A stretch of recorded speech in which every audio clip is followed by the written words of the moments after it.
সুপ্রিয় দর্শক, স্বাগত জানাচ্ছি নাগরিকের নিয়মিত আয়োজন ডিসকাশনে।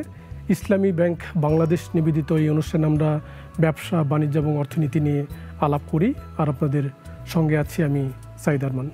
প্রিয় দর্শক, বিগত সরকারের আমলে ব্যাংকিং খাতে রক্তক্ষরণ হয়েছে। অনেকে বলছেন ব্যাংকিং খাতে দুর্যোগ গেছে পতিত সরকারের সময়কালে। কেন্দ্রীয় ব্যাংকের বর্তমান প্রশাসন ব্যাংকিং খাতে সংস্কার পদক্ষেপ নিয়েছে, যার কারণে আমরা দেখছি ব্যাংকিং খাতে খেলাপি ঋণের বিস্ফোরণের চিত্র পাওয়া যাচ্ছে। ব্যাংকের স্বাস্থ্য ভালো দেখিয়ে একটি গোষ্ঠী লোপাট করেছে। এখন কোন পথে ব্যাংকিং খাত, সেসব বিষয় নিয়েই আজ আমরা আলাপ করব। আমার অতিথি শরীফ জহির, তিনি বেসরকারি খাতের ইউনাইটেড কমার্শিয়াল ব্যাংকের চেয়ারম্যান হিসেবে রয়েছেন। শরীফ জহির, আপনাকে স্বাগত জানাচ্ছি। একটু আমরা ব্যাংকিং খাত নিয়ে আলাপ করব, কিন্তু আলোচনার শুরুতে আমি স্মরণ করছি আপনার বাবা, যিনি দেশের ব্যাংকিং খাত এবং বেসরকারি খাতে অবদান রেখে গেছেন, হুমায়ুন জহিরকে।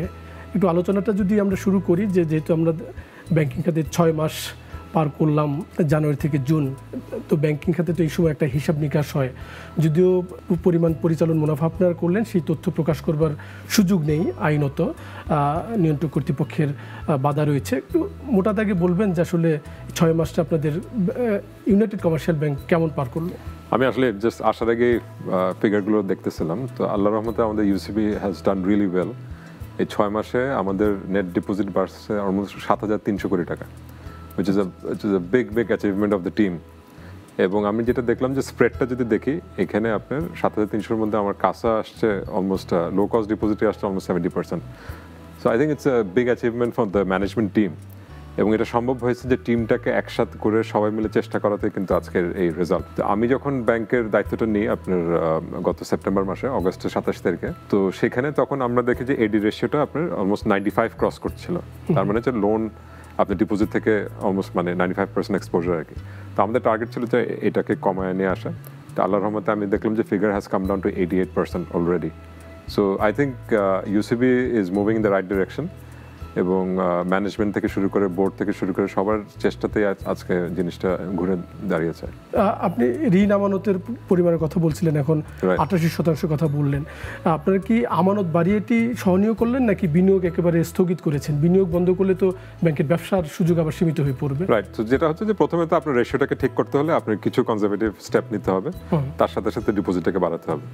এবং তার আরেকটা সাইড হচ্ছে যে কালেকশন, যে আপনি যে ব্যাড লোনগুলো আছে বা যে লোনগুলো হয়তো বা ঠিকমতো সার্ভিস করা হতো না, সেটার এখন কালেকশন হচ্ছে, সেটাও একটা আপনার source. Deposit is a source.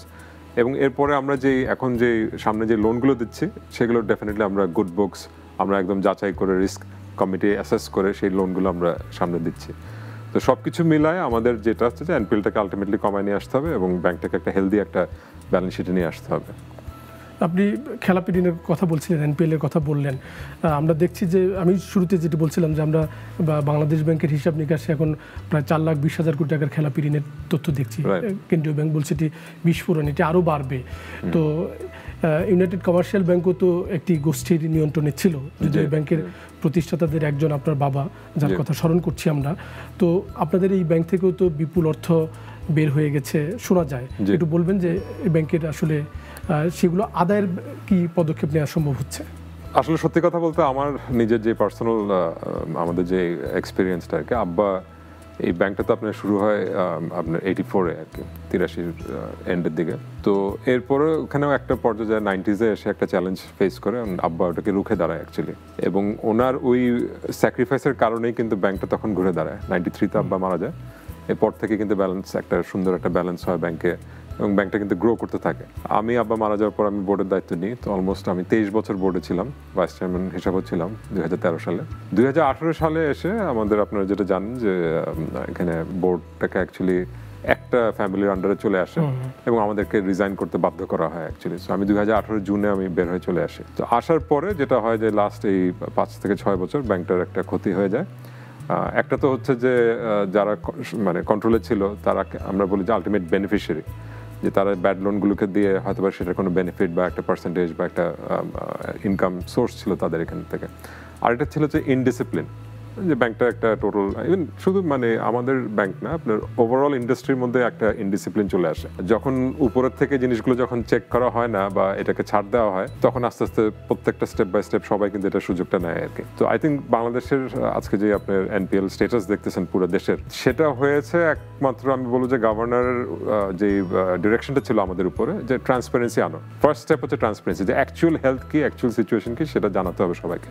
তো উনি সেটাই করছে। আমরাও একইভাবে ইউসিবিএল থেকে আমরা we have done the due diligence properly. আমরা এখানে অডিট করে আমরা জানতে পারি যে আমাদের book size, book quality actually কি অবস্থা। তো সেখান থেকে আমি বলবো যে আমরা আমাদের কাজ শুরু করি, যে একটা হচ্ছে যে ফার্স্ট হচ্ছে মার্কেট কনফিডেন্স বিল্ড আপ করা। তো অবভিয়াসলি এইসব নিউজ এবং সামগ্রিক ব্যাংকিং সেক্টর নিয়ে যে নিউজগুলো ছিল, সেগুলোর থেকে বের হয়ে আসে কাস্টমার কনফিডেন্সটাকে বিল্ড আপ করা। তা আমরা ইউসিবিএল এটা খুব সাকসেসফুলি করতে পারছি।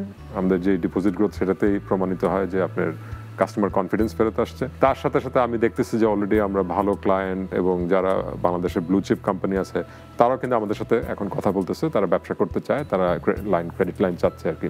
তো this is the right way to actually like, it will take time. আপনার প্রত্যেকটা জিনিসের একটা রোড ম্যাপ লাগবে। আমাদের এখানেও আমরা 4 থেকে 5 বছর লাগবে এটাকে একটা স্ট্রং একটা, এবং হয়তো আমরা নাম্বার 1 ব্যাংক আমরা টার্গেট করছি ইন্ডাস্ট্রিতে করা সম্ভব এটা। বিগত সরকারের সময় তো আসলে অনেকগুলো ব্যাংক দুর্বল হয়ে পড়ে।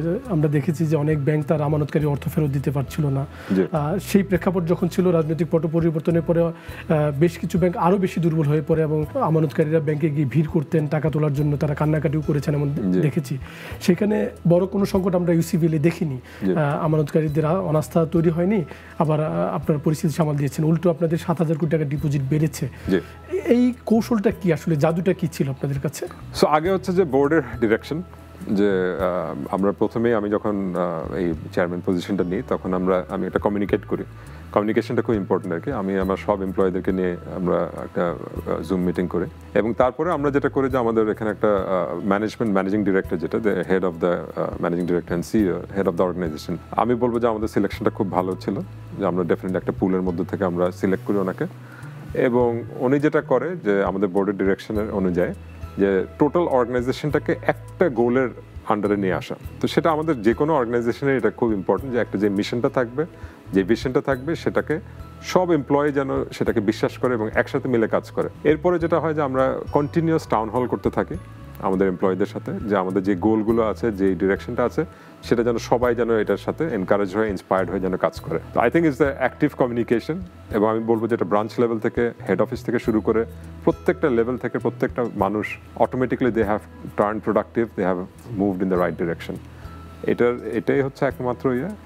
আর সেকেন্ড হচ্ছে যে আপনার যে কোনো ডিসিশন, ধরেন আমাদের এক্সপেন্স যদি বলি, যে কোনো আপনার ব্যাংকের অপারেটিং এক্সপেন্স থাকে, সেটা আমরা সিগনিফিকেন্টলি আমরা কিন্তু কমায় নিয়ে আসছি। তো সেই স্টেপগুলো যখন দেখতেছে যে উপর থেকে শুরু করে আপনার পুরো হায়ারার্কি যখন একটা অনেস্টি, ইন্টিগ্রিটি যখন মোটো নিয়ে কাজ করে, অটোমেটিকলি তখন একটা ব্যাংক বা একটা অর্গানাইজেশন ভালো পথে যাবে। আমি বিজ্ঞাপন বিরতিতে যাব, ছোট করে একটা প্রশ্নের একটু উত্তর জানতে চাই। যে আপনি বলছিলেন যে বোর্ড এবং ব্যবস্থাপনা কর্তৃপক্ষ সমান্তরালভাবে আপনারা কাজ করছেন, কিন্তু বাংলাদেশে আমরা বিগত দিনে দেখেছি যে বোর্ড সুযোগ পেলেই আসলে ব্যাংকের দৈনন্দিন কার্যক্রমে হস্তক্ষেপ করে। ব্যবস্থাপনা কর্তৃপক্ষের যে কাজ, সেখানে গিয়ে বোর্ড জড়িয়ে পড়ে। তো এটি কি আপনারা কিভাবে নিশ্চিত করছেন যে আপনারা ব্যাংকের দৈনন্দিন কার্যক্রমে হস্তক্ষেপ করছেন না? এটা তো আমি বলবো যে এটা বাংলাদেশ ব্যাংকের অ্যাকচুয়ালি সবকিছু কিন্তু একটা ফ্রেমওয়ার্ক আছে, রুলস অ্যান্ড রেগুলেশন আছে আর কি, যে বোর্ডের কতটুকু দায়িত্ব, কতটুকু এখতিয়ার। মেইনলি বোর্ডের কাজ হচ্ছে যে আপনার ভিশন এবং ডিরেকশনটাকে দেওয়া, বাকি সব কাজই কিন্তু ম্যানেজমেন্টের করতে হবে। তো একটা ভালো যেন ম্যানেজমেন্ট যেন একটা ব্যাংকে থাকে বা একটা অর্গানাইজেশন থাকে, এটা তো ব্যাংকের মালিকরা বা শেয়ার হোল্ডার এটা চাবে। তো আমরা সেটাই করছি এখানে। আমাদের শেয়ার হোল্ডারদের আপনার রিটার্ন হচ্ছে অ্যাকচুয়ালি আপনার শেয়ার ভ্যালু, যে কোম্পানির ভ্যালুটাকে আপনার অ্যাপ্রিসিয়েট করা over a period of time. এটা আমি বলবো যে আপনার স্টক মার্কেটে যদি আপনি ছোট ইনভেস্টরও বলেন বা মার্কেট ইনভেস্টমেন্ট বলেন বা বড় যারা উদ্যোক্তা ইনভেস্টর, সবারই কিন্তু একটাই গোল হবে যে আপনার কোম্পানির ভ্যালুয়েশন, ক্যাপিটালাইজেশন দিয়ে আপনার রিটার্ন তৈরি আনা এবং একটা হেলদি ডিভিডেন্ড দেওয়া যেন আপনি রিটার্নটা আনেন। বাংলাদেশে যে সমস্যাটা হয়ে আসছে যে ওনারা শর্ট টার্ম গেইনের জন্য চেষ্টা করছে, যে আপনি স্ট্রেট ডিপোজিটারের টাকা যেটা, সেখানে হাত দিচ্ছে, হয়তো বা লোন দিয়ে নিজেদের লোন নিয়ে নিচ্ছে। সো এটা করে তো আমরা দেখলাম কি অবস্থা, রাইট? যারা এগুলোর সাথে ইনভলভ ছিল তারা আজকে আইদার জেলে পড়ে আছে বা দেশ থেকে চলে যেতে হয়েছে। তো আসলে ওটা তো ব্যবসায়ী বলা যাবে না, এটা হচ্ছে তাদের ইল মোটিভ। তারা actually not, they are robbers basically, বা তারা ডিসঅনেস্ট অ্যাক্টিভিটিস তাদের দিয়ে কাজ করতেছে। আপনি যদি সত্যিকারে দেখেন একটা শেয়ার হোল্ডার বা আমি অ্যাজ আ চেয়ারম্যান, আমার ক্ষেত্রে একমাত্র গোল হচ্ছে যে এটার শেয়ার ভ্যালুটা যেন আমি ইউসিবিএল এর ভ্যালুটাকে যেন আমি বাড়াতে পারি আগামী 5 বছর, এটাই আমাদের গোল। ইউসিবিএল তো 42 বছর পূর্ণ করলো 28 জুন। তো আপনার বাবা এর প্রতিষ্ঠাতার চেয়ারম্যান ছিলেন, যেটি আপনি কিছুটা বলছিলেন যে আমানতকারী স্বার্থ রক্ষা করতে গিয়েই তো তিনি জীবন দিয়েছেন। একটু আমানতকারী স্বার্থের কথা আপনি বলছিলেন, কতটা গুরুত্ব দিচ্ছেন, কিন্তু বলবেন যে আপনার বাবা যে স্বপ্ন দেখে আসলে ব্যাংকটা প্রতিষ্ঠায় সম্পৃক্ত হয়েছিলেন, 42 বছরে সেই স্বপ্ন কতটা আপনারা অর্জন করতে পেরেছেন? না, আপনি যদি দেখেন, আপনি 83 সালে তখন মানুষের কোনো বিশ্বাস ছিল না যে প্রাইভেট সেক্টর ব্যাংকে যে ব্যাংক যে টিকতে পারবে। তো আব্বারা যখন শুরু করে তখন অ্যাকচুয়ালি ইনভেস্টমেন্টের জন্য কিন্তু বিভিন্ন জায়গায় মানুষের কাছে যায় যারা তখন স্ট্যাবলিশ ব্যবসায়ী ছিল। তো কারোর খুব একটা কনফিডেন্স ছিল না। Over a period of 40 years আপনি যদি দেখেন, actually banking sector has been the backbone of the economy. এবং আমি যখন দেখতেছি যে আমাদের স্টোরিগুলো, এরকম অনেক ব্যবসায়ী আছে যারা নাকি একদম শুরু থেকে ইউসিবিএল এর সাথে ব্যবসা শুরু করছে, ইউসিবিএল এর ডিরেকশন পেয়েছে, আপনার ট্রেড ফাইন্যান্সিং করছে, করে আজকে তারা বড় বড় ব্যবসায়ী, এক একজনের হয়তো বা আপনার 20,000 30,000 এমপ্লয়মেন্ট। তো এটা তো অ্যাকচুয়ালি ইউসিবিএল এর সার্থকতার কারণেই কিন্তু এটা করা হয়েছে। এবং নট অনলি আপনার ইকোনমিতে কন্ট্রিবিউশন, আপনার এন্টারপ্রেনার ক্রিয়েশন, আপনি যদি দেখেন আমাদের গার্মেন্টস ট্রেড হচ্ছে অলমোস্ট $3.5 বিলিয়ন, এবং টোটাল আপনার ট্রেড হচ্ছে $8 বিলিয়নের উপরে। এটা একটা হিউজ কন্ট্রিবিউশন ইকোনমিতে। তো ডেফিনেটলি ইউসিবিএল বলবো যে এত কিছুর পরেও কিন্তু আমরা একটা স্ট্রং ব্যাংক। আমাদের নেটওয়ার্ক যদি দেখেন 230টা ব্রাঞ্চেস, আপনার এজেন্ট ব্যাংকিং, এবং আমাদের যে সাবসিডিয়ারিগুলো আছে সেগুলো কিন্তু নাম্বার 1 ইন দ্য ইন্ডাস্ট্রি। আপনি স্টক ব্রোকারেজ বলেন, মার্চেন্ট ব্যাংকিং বলেন, সবগুলো আমরা নাম্বার 1 প্লেসে আছে। তো এটা বলবো যে ওনাদের যে ড্রিমটা ছিল আজকে সেটা রিয়ালিটিতে আসছে, এবং আমাদের দায়িত্ব হচ্ছে যে অ্যাজ আ সেকেন্ড জেনারেশন যে এটাকে আরও যেন আমরা সামনে নিয়ে যেতে পারি, ডিজিটাল করতে পারি, টেকনোলজিতে যেন ইনভেস্ট করতে পারি, এবং সেভাবে আমরা আগাচ্ছি অ্যাকচুয়ালি। আমরা আচমকা একটি খবর পেলাম সম্প্রতি যে কেন্দ্রীয় ব্যাংক এর মধ্যে বেশ 5-6টা ব্যাংক বিদেশি নিরীক্ষা প্রতিষ্ঠান দ্বারা নিরীক্ষা চালিয়েছে এবং সেগুলো মার্জারের উদ্যোগ বিবেচনায় রয়েছে। ঠিক তখন আবার নতুন করে 11টা ব্যাংক নিরীক্ষার কথা বলছে কেন্দ্রীয় ব্যাংক, তার মধ্যে ইউসিবিএল সহ আরও বেশ কয়েকটি ব্যাংক রয়েছে। আপনারা কি কেন্দ্রীয় ব্যাংকের এই নিরীক্ষাকে স্বাগত জানাবেন কিনা? ডেফিনেটলি আমরা তো ওয়েলকাম করি। তো এই জিনিসটা অ্যাকচুয়ালি আমরা জানা ছিল না, আমি কালকে পত্রপত্রিকায় দেখলাম। আমরা নিজেরা কিন্তু লোকাল ফার্মকে দিয়ে আমরা আমাদের পুরো বুকস, আমাদের 85% অফ দ্য লোন কিন্তু আমরা অডিট করে ফেলছি already, and forensic audit, detail audit. তো ওনারা যদি চায় এই ইনফরমেশন ইজ রিডিলি অ্যাভেলেবল, ওটা আমরা শেয়ারও করতেছি ওনাদের সাথে, তো ওনারা সেটাও ইউজ করতে পারে। বিদেশি কোম্পানির অ্যাকচুয়ালি কিছু কিছু সমস্যা থাকে আপনার অডিট কোম্পানিগুলোর, যে তারা কোনো লিগাল কোনো রেসপন্সিবিলিটি নিতে চায় না। হ্যাঁ, তো যেই কারণে ধরুন আমরা যে অডিটটা করতেছি আমাদের তো আলটিমেটলি ওটা হয়তো বা কোর্টে ইউজ করতে হতে পারে বা জুডিশিয়াল রিজনে আমাদের ইউজ করতে হতে পারে। এই জন্য আমরা অনেক কিছু চিন্তা করে কিন্তু আমরা প্রথমে ফরেন ফার্ম নেব চিন্তা করছিলাম, পিডব্লিউসি বা আপনার ডিলয়েটস বা নাম করা কেউ। আলটিমেটলি আমরা লোকাল যাদের অ্যাফিলিয়েটেড যে কোম্পানিগুলো আছে তাদের সাথে কিন্তু আমরা কাজ করি। তো বাংলাদেশ ব্যাংক যদি মনে করে যে আবার অডিট করা উচিত, তাহলে ডেফিনেটলি এটা তো আমরা তো ওনাদেরকে অ্যাসিস্ট করবো এই বিষয়ে। যেহেতু আপনি একটা ব্যাংকের চেয়ারম্যান হিসেবে রয়েছেন, আবার বেসরকারি ক্ষেত্রে উদ্যোক্তা হিসেবে অনেকটা সফল সাহসী উদ্যোক্তা হিসেবে আপনি যদিও তরুণ কিন্তু পরিচিতি লাভ করছেন, একটু বলবেন যে আমরা দেখছি যে সম্প্রতি এই মার্জারের প্রসঙ্গ যখন অডিট করে মার্জারের উদ্যোগ নিচ্ছে তখন দেখছি যে পক্ষ বিপক্ষ তৈরি হচ্ছে। অনেক বিশ্লেষকও বলছে যে আসলে জোর করে কেন্দ্রীয় ব্যাংকের মধ্যস্থতায় মার্জারের নজির পৃথিবীর কোথাও নেই। আপনি বলবেন একজন চেয়ারম্যান হিসেবে, বা আপনি এর আগেও তো প্রায় 23 বছর ব্যাংকিং খাতে সম্পৃক্ত ছিলেন, এই যে জোরপূর্বক বা বল প্রয়োগ করে সামন্তবাদী প্রক্রিয়া মার্জার এটি সমর্থন করেন আপনি? বেসিক্যালি ওয়ার্ডটা মার্জার ইউজ করা হচ্ছে, কিন্তু আমি তো বলবো যে এটা টেক ওভার করা উচিত। যেসব ব্যাংকের ধরেন আপনার ফাইন্যান্সিয়াল হেলথ তাদের সার্ভাইভ করার সুযোগ নাই, আমি তো বললাম যে প্রথমে যে ডিপোজিটার হচ্ছে আমাদের সবচেয়ে আগে প্রায়োরিটি। যে ডিপোজিট সার্ভ করতে পারবে না সেই ব্যাংকের তো অ্যাকচুয়ালি মালিকানা নিয়ে কোনো কোয়েশ্চেন থাকা উচিত না। যেটা হবে যে একটা কোম্পানি যখন ওয়েদার টেক ওভার বা মার্জ যেটাই হয়, একটা ভ্যালুয়েশন মডেল দিয়ে যেতে হবে। যে আপনি এখন যদি নেগেটিভ ইকুইটিতে যদি চলে যায় তো অটোমেটিক্যালি তাহলে সেটার উপর বেস করে ভ্যালুয়েশন হবে। বাংলাদেশের এতগুলো ব্যাংকের কোনো প্রয়োজনই নাই, আমাদের ইভেন ম্যানেজমেন্টও নাই যে এই ব্যাংকগুলো চালানোর, 62 ব্যাংকস বা যে নাম্বার অফ ব্যাংকস। তো একমাত্র সলিউশন হচ্ছে যে এগুলোকে অ্যামালগামেট করা। আমি মনে করি যে দক্ষ ব্যাংক যেগুলো আছে, দক্ষ ব্যাংকের ম্যানেজমেন্ট যে আছে, they should actually take over this at a valuation, এবং এরপরে যদি আরও যদি ক্যাপিটাল ইনফিউশন লাগে সেটা সরকার করতে পারে, প্রাইভেট সেক্টর থেকে করতে পারে, ফরেন ইনভেস্টমেন্ট আসতে পারে। আমি একটা বলছি যে আমি টোটাল আমার ধারণা যে আপনার ইন্ডাস্ট্রিতে আপনি $2 থেকে $3 বিলিয়ন ক্যাপিটাল শর্টফল থাকবে because of the high NPL এবং ব্যাসেল 2 রিকোয়ারমেন্ট অনুযায়ী। তো সেটাকে আমি বলবো যে সিস্টেমেটিকভাবে অ্যাপ্রোচ করতে হবে যেন আমরা লোকাল ইনভেস্টর আনতে পারি, আপনি এখানে প্রাইভেট ইকুইটি আসতে পারে, ভেঞ্চার ক্যাপিটাল আসতে পারে, এবং সবাই মিলে যদি আসে তাহলে ব্যাংকিং সেক্টরটাকে আবার শক্ত করে সামনের দিকে নেওয়া সম্ভব। এটা আপনি বলছিলেন যে প্রায় 2 থেকে 3 বিলিয়ন ডলারের ক্যাপিটাল শর্টফল হবে। এই যে কয়েকটা ব্যাংকে মার্জারের কথা বলা হচ্ছে, আমি যদি হিসাব করে দেখি এদের বিনিয়োগ প্রায় 2 লাখ কোটি টাকা এবং ডিপোজিট প্রায় 1.5 লাখ কোটি টাকা। এত বড় লায়াবিলিটি নিয়ে মার্জার হয়ে ব্যাংকগুলোতে তারল্য সংকট তো আছে। সরকার এখানে যদি অর্থায়ন করে এই বড় লায়াবিলিটি পরে বেসরকারি খাতের কেউ কি নিতে পারবে সেটা? হ্যাঁ, মানে একটা সিস্টেমে নিয়ে আসতে হবে। যেরকম আপনি যদি দেখেন যে ইসলামী ব্যাংকও শুনছি যে ওনারা ভালো করতেছে, যে রিপোর্টটা পাচ্ছে, এটা হচ্ছে যে কাস্টমার কনফিডেন্সটা বিল্ড আপ করা। এবং ইসলামী ব্যাংকের যে নেটওয়ার্ক বা যে নাম্বার অফ ব্রাঞ্চেস বা ওনাদের যে এমপ্লয়ি আছে তারা কিন্তু যথেষ্ট দক্ষ, কিন্তু খুব অল্প সময়ের মধ্যে কাস্টমার বিল্ড আপ করে ডিপোজিট বেসটা বাড়ায় ফেলতেছে। ব্যাংকে কিন্তু একসাথে কোনো সময় ব্যাংক রান হয় না আনলেস ইটস আ ক্রাইসিস বা একটা ন্যাশনাল নিউজ বা যে কোনো কারণ। এটাকে একটা ওভার পিরিয়ড অফ টাইম এটাকে ঠিক করা সম্ভব। আমি মনে করি যে ডিপোজিটরদেরকে ফুল রেসপন্সিবিলিটি সরকার নেওয়া উচিত এবং এটাকে খুব ম্যাচিওরলি এটাকে হ্যান্ডেল করা উচিত। যারা এখানে মালিক হিসাবে যারা অন্যায় করছে তাদেরকে অবভিয়াসলি লিকুইডেট করা উচিত তাদের শেয়ার, এবং তাদেরকে পেনালাইজ করা উচিত। তার সাথে সাথে ব্যাংকগুলোকে টিকায় রাখার দায়িত্ব কিন্তু আমাদের, মানে আমাদের ব্যাংক বা ব্যাংকিং সেক্টর, সরকার বলেন বা বিএবি বলেন। তো এর জন্য আমি বলতেছি যে ব্যাংক তো থাকতে হবে, যে ডিপোজিটার তো either you have to pay off 1.5 lakh হাজার কোটি টাকা ডিপোজিটার, আর নাহলে আপনি ব্যাংকটাকে সুন্দর করে রান করে এমনভাবে করেন যেন ব্যাংক রান না হয়। কেউ যদি আপনার কাউন্টারে যদি আসে তার টাকা ভাঙাতে, তার হার্ড আর্ন হয়তো বা তার সঞ্চয়, তার সেভিংস, সেটা তো আমাদের অনার করতে হবে অ্যাকচুয়ালি।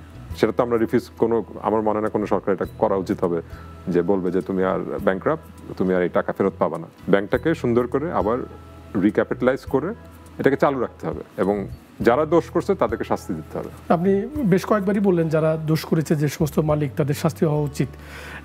আলোচনার শুরুর দিকে একবার বলছিলেন যে এই যে অপরাধ হয়েছে ব্যাংকিং খাতে, এটি তো আসলে একটি গোষ্ঠী, একটি চক্র তৈরি হয়, সেখানে কেন্দ্রীয় ব্যাংকেরও আমরা নীরব থাকতে দেখেছি। আপনার কি মনে হয় না যে এই যে ব্যাংকিং খাতে যে ক্ষত তৈরি হয়েছে, এই যে পতন, এখানে কেন্দ্রীয় ব্যাংকের ব্যর্থতা ছিল? ডেফিনেটলি, এটা তো বলার বাইরেই অ্যাকচুয়ালি।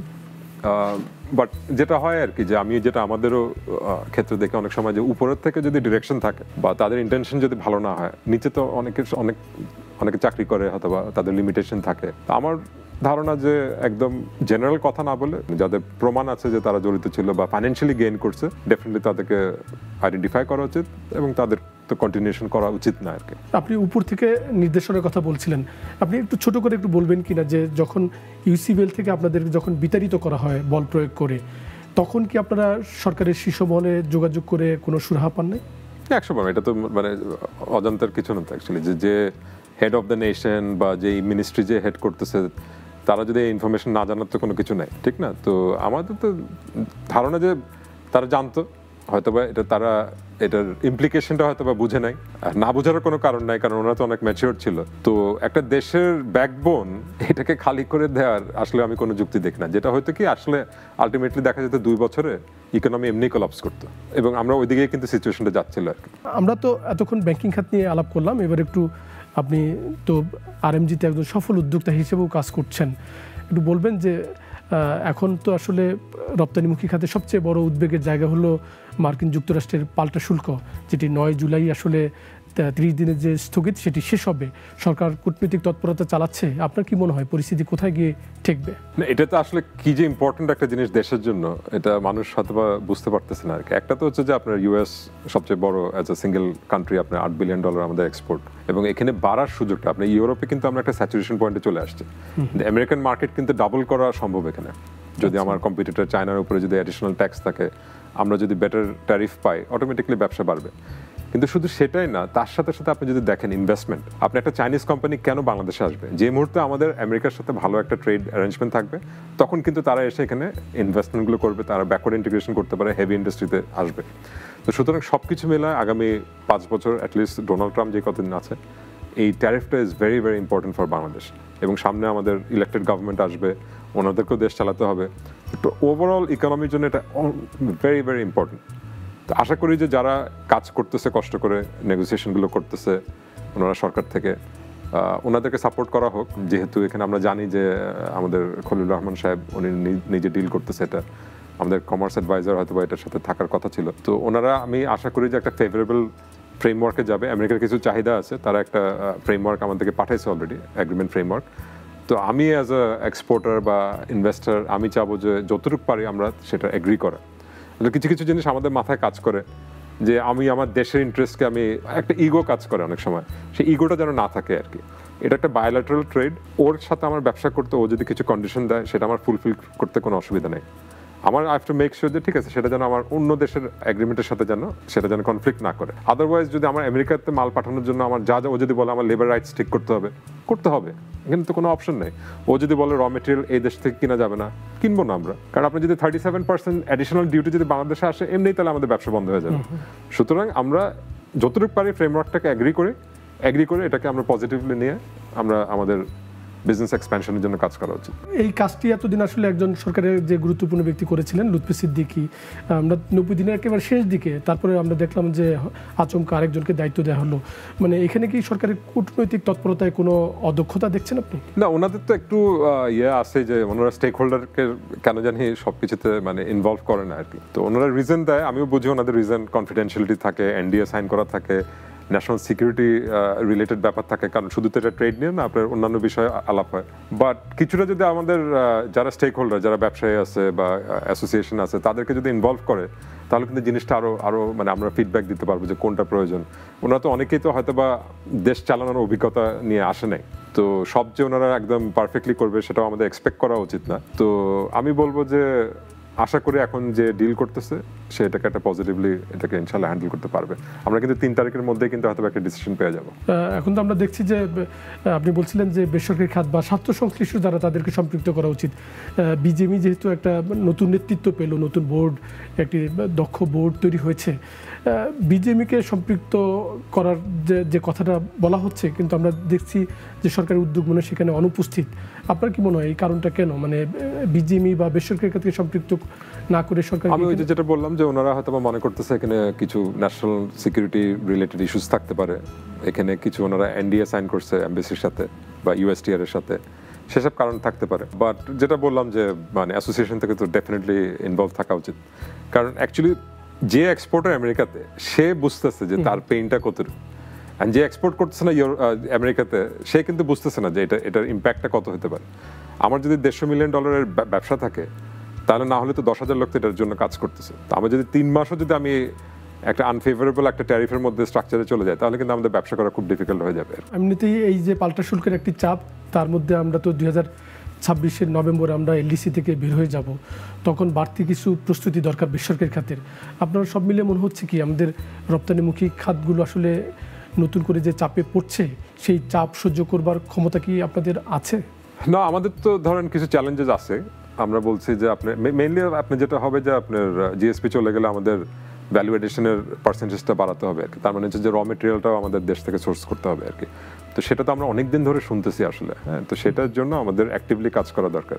তো ওই ঘুরে ফিরে একই কথা, আপনি এফডিআই বলেন আর লোকাল ইনভেস্টমেন্ট বলেন, আপনার ইনভেস্টমেন্ট ফ্রেন্ডলি একটা এনভায়রনমেন্ট তৈরি করতে হবে, এবং সেটার দায়িত্ব বিডা, সেটার দায়িত্ব আপনার রেলেভেন্ট মিনিস্ট্রিগুলো আছে। আপনি যদি বাজেট দেখেন, বাজেটে আমরা কিন্তু ডেভেলপমেন্ট বাজেট কিন্তু অ্যাকচুয়ালি কমায় ফেলছি। এখন আমি যেটা বুঝি যে ডেভেলপমেন্ট বাজেট মানে শুধু যে রাস্তাঘাট ব্রিজ সেটা না, কিন্তু আপনি ইন্ডাস্ট্রি করার জন্য আপনার কি লাগবে, গ্যাস যদি লাগে গ্যাসের জন্য আপনার এনাফ মানি অ্যালোকেট করতে হবে, আপনার ইলেকট্রিসিটি দিতে হবে, আপনার রোডস করে দিতে, আপনার ওয়ার্কার থাকার ব্যবস্থা করে দিতে হবে, তাহলে না আপনার ইনভেস্টার আসবে। ইনভেস্টার আপনি যদি চায়না দেখেন, চাইনিজ ইনভেস্টার তো আপনার গ্যাস নিয়ে চিন্তা করতেছে না, তাদের তো গ্যাস লাইন এনে সেটা কোল পাওয়ার্ড হোক যেখান থেকে হোক রিজেনারেশন করে তারা তো সবকিছু প্রোভাইড করতেছে, ঠিক না? সেই সুযোগটাতে দিতে হবে। সেই সুযোগ যদি আপনি দেন তাহলে লোকাল ইনভেস্টাররা তো আমরা বসে আছি, আর তার সাথে সাথে এফডিআই বলেন তাদেরও একই চাহিদা থাকবে। তো সুতরাং আই থিঙ্ক ওভারঅল একটা ইনভেস্টমেন্ট ম্যানুফ্যাকচারিং উপরে আমাদের স্ট্রেস করা উচিত, এবং এটা একটা মাল্টিপ্লাইং এফেক্ট আছে। আপনি জানেন যে আপনার একটা ম্যানুফ্যাকচারিং একটা ফ্যাক্টরি করলে আপনি সেখানে কর্মসংস্থান হচ্ছে, তার সাথে আরো 4টা ফ্যামিলি মেম্বার অ্যাড হচ্ছে, ইন্স্যুরেন্স বলেন, লজিস্টিক্স বলেন, সব কিছু কিন্তু এটার সাথে সাথে আপনার গ্রো করবে। তো সুতরাং আই থিঙ্ক এই ফোকাসটা করা উচিত। বাজেট তো চলে গেল, হয়তো বা আগামী সরকারের বাজেট যেটা হবে সেখানে আমাদের ওগুলোতে ফোকাস করে যে ম্যানুফ্যাকচারিং এবং মাল্টিপ্লাইং এফেক্টটা যেন আমরা আমাদের মনে থাকি। আমরা বিভিন্ন তথ্যপত্রে দেখছি যে একেবারে বিনিয়োগে অনেকটা খরা চলছে। গত 11 বছরের মধ্যে এত কম বিনিয়োগের চিত্র বাংলাদেশে কখনো দেখা যায়নি। আপনার কি মনে হচ্ছে তার সঙ্গে আবার তো নির্বাচনী বছর আমরা বলতেই পারি, যদি ফেব্রুয়ারিতে নির্বাচন হয়, ব্যবসা বাণিজ্যের পরিবেশ নির্বাচনী বছরে তো আরও বিনিয়োগ করতে চান না আপনারা, সেটি কি নতুন করে অর্থনীতির চাপ তৈরি করছে? আপনার ব্যবসার আসলে নাম্বার 1 ক্রাইটেরিয়া হচ্ছে কনফিডেন্স। হ্যাঁ, যদি আপনি মার্কেটের কথা বলেন সেটাও কনফিডেন্সের উপরে কিন্তু নির্ভর করে। তো কনফিডেন্সটা এই মুহূর্তে তো কিছুটা শর্টেজ আছে। একটা ইলেক্টেড গভর্নমেন্ট খুবই শীঘ্রই দরকার, সেটা আশা করি যে সেটা হওয়ার সাথে সাথে কিছুটা স্টেবিলাইজ করবে, তখন কনফিডেন্সটা বিল্ড আপ হবে। এবং আপনি লং টার্ম ইনভেস্টমেন্ট যদি কেউ প্ল্যান করে, অবভিয়াসলি স্টেবিলিটিটা সে দেখার চেষ্টা করবে আর কি। এই জন্যই বলতেছি যে আপনার ইলেকশন, তার সাথে সাথে ইনভেস্টমেন্ট ফ্রেন্ডলি এনভায়রনমেন্ট তৈরি করা এবং সত্যিকারে ইজ অফ ডুইং বিজনেস। আপনি যে কাস্টমস হ্যারাসমেন্ট বলেন, আপনি ইউটিলিটি বলেন, আপনি যা জিনিসগুলো আছে সেগুলো আমাদের বসে বসে অ্যাকচুয়ালি আমাদের একদম নোট ডাউন করতে হবে যে this is what is required এবং সেটাকে সমাধান করতে হবে। আজকে যদি নতুন ইনভেস্টমেন্টে যদি আপনি বলেন যে আপনি গ্যাস প্রাইস যেটা আছে এক্সিস্টিং তার থেকে বেশি হবে নতুন ইনভেস্টমেন্ট করার জন্য, তাহলে তো আপনি ডিসকারেজ করতেছেন। তাহলে কি হচ্ছে, আপনি এদিকে এফডিআই কনফারেন্স করছেন ইনভেস্টমেন্ট আনার জন্য, আবার একই সরকার থেকে আপনি বলতেছেন যে না, নতুন ইনভেস্টমেন্ট করলে তোমার গ্যাস প্রাইস বেশি দিতে হবে। ইট ডাজ নট জাস্টিফাই আর কি। তো এর জন্য আমার মনে হয় যে একটা কোহেসিভ একটা অ্যাপ্রোচ নেওয়া খুব দরকার আর কি। আপনাকে অনেক কৃতজ্ঞতা আমাকে এবং নাগরিককে সময় দেওয়ার জন্য। Thank you. প্রিয় দর্শক, ডিসকাশন এই পর্ব আমরা এখানে শেষ করছি। আমরা আলাপ করলাম ব্যাংকিং খাতের সংকট এবং উত্তরণ নিয়ে এবং একই সঙ্গে দেশে ব্যবসার পরিবেশ নিয়ে।